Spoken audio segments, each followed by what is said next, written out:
Lagi-lagi aku dibikin syok. Bagaimana mungkin seorang Ganjar yang tampak begitu nasionalis tiba-tiba bersuara soal penolakan tim sepak bola Israel pada Piala Dunia U20 yang akan digelar di Indonesia? Apa bedanya coba Ganjar dengan kadrun-kadrun itu yang suka teriak-teriak membawa isu agama untuk kepentingan golongannya?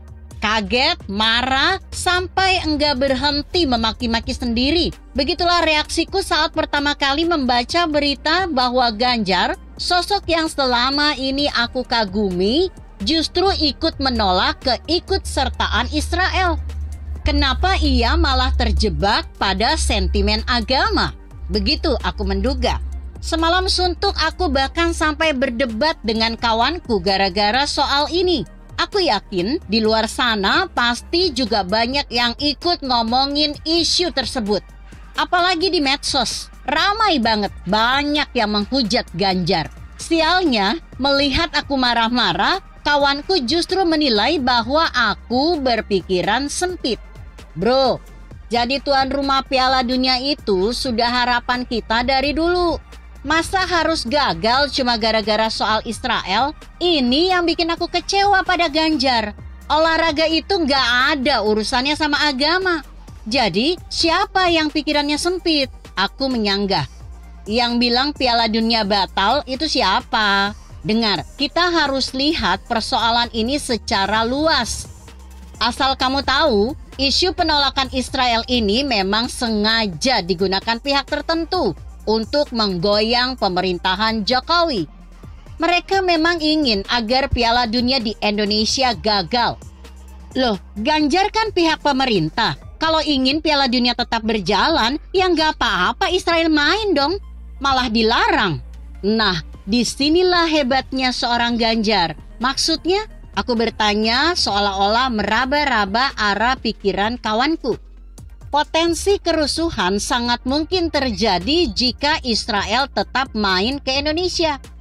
Bahkan besar-besaran, karena ini sudah mereka rencanakan. Bayangkan, kerusuhan terjadi saat Piala Dunia di Indonesia berlangsung gara-gara ada Israel. Tentu nama Indonesia akan tercoreng di mata dunia.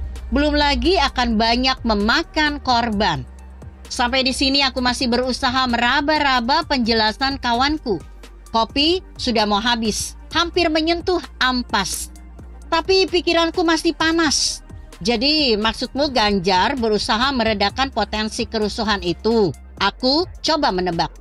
Bukan saja meredakan, tapi mencegah. Ganjar langsung berinisiatif ikut melobi kementerian terkait. PSSI juga diajak rembukan untuk melakukan terobosan bicara dengan FIFA supaya perhelatan Piala Dunia tetap digelar tanpa keikutsertaan Israel. Setelah memberi penjelasan itu, dia lalu mencecap kopi dan menyalakan rokoknya. Ganjar menunjukkan sikapnya sebagai negarawan sekaligus pemimpin sejati. Ia berpikir visioner, mengedepankan kedamaian, sekalipun jelas resiko besar menghadangnya. Jadi, bukan sentimen agama seperti dugaanmu. Itulah sebabnya aku bilang pikiranmu sungguh sempit.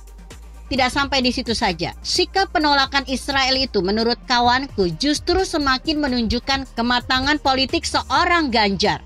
Sebab dengan masuknya Ganjar pada pusaran isu itu, membuat tokoh-tokoh kadrun itu tidak bisa leluasa lagi mengembangkan sentimen agama untuk mengoyak-ngoyak negara ini. Disinilah kejelian seorang Ganjar. Dia masuk ke pusaran isu itu bukan untuk membela kadrun, tapi justru untuk menghentikan kebrutalan kadrun. Jelas mereka tidak bisa lagi teriak-teriak karena nantinya hanya akan membesarkan nama Ganjar. Sangat luar biasa cara yang Ganjar ambil untuk menyelamatkan negara ini. Kali ini kopi benar-benar sudah habis, tidak bisa diminum lagi. Aku lalu mengambil air putih sebagai gantinya, sekaligus untuk menetralisir tenggorokan.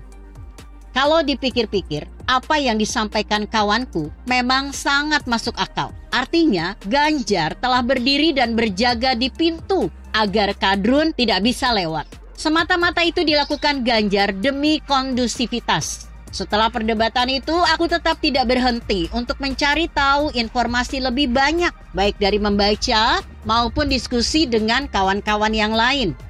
Jika melihat sejarah, memang sudah dari dulu, sejak zaman Bung Karno, bangsa Indonesia turut memperjuangkan kemerdekaan Palestina. Amanat negara kita juga jelas, kemerdekaan adalah hak setiap bangsa. Maka penjajahan di atas dunia harus dihapuskan, karena tidak sesuai dengan peri kemanusiaan dan peri keadilan. Aku pun kemudian menyadari bahwa olahraga memang bukan politik. Tidak ada sangkut pautnya pula dengan agama. Tapi kemanusiaan berdiri di atas apapun. Kenyataannya, pada Piala Dunia Qatar tahun lalu, FIFA melarang tim Rusia melanjutkan pertandingan melawan Polandia di babak play-off. Alasannya, karena Rusia memerangi Ukraina. Sanksi itu bahkan diberikan FIFA kepada semua klub sepak bola di Rusia untuk tidak bisa berlaga di ajang pertandingan internasional apapun. Jadi setelah aku cermati, sikap Ganjar juga adalah sebuah ketegasan agar FIFA juga bisa bersikap adil.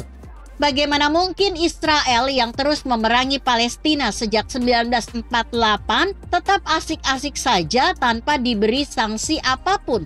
Dari sinilah aku menjadi semakin tahu sisi kenegarawan seorang Ganjar Pranowo yang sangat berani. Dengan protesnya ini, Ganjar telah membuat Indonesia di mata FIFA dan dunia tidak bisa dipandang remeh. Ganjar bukan saja mampu meredakan potensi konflik yang bakal terjadi di negerinya sendiri, namun juga membuat harga diri bangsa Indonesia kembali disegani. Demi kebaikan yang belum semua orang tahu inilah, Ganjar rela dihujat dan dicaci oleh masyarakat Indonesia. Itulah jalan ninja seorang Ganjar untuk menjaga keutuhan negara ini. Apapun akan dilakukan, sekalipun harus mengorbankan dirinya sendiri. Setelah melihat fakta-fakta itu, aku semakin yakin bahwa memang tidak salah jika aku mengidolakan Ganjar. Begitu kira-kira. Artikel ini ditulis Ronggo Wijaya yang disadur dari Kompasiana.com dengan judul Jalan Ninja Si Rambut Putih. Bagaimana menurut Anda? Jika Anda berpendapat lain, tuliskan komentar Anda di bawah ini. Saya Emma, Karisma 90.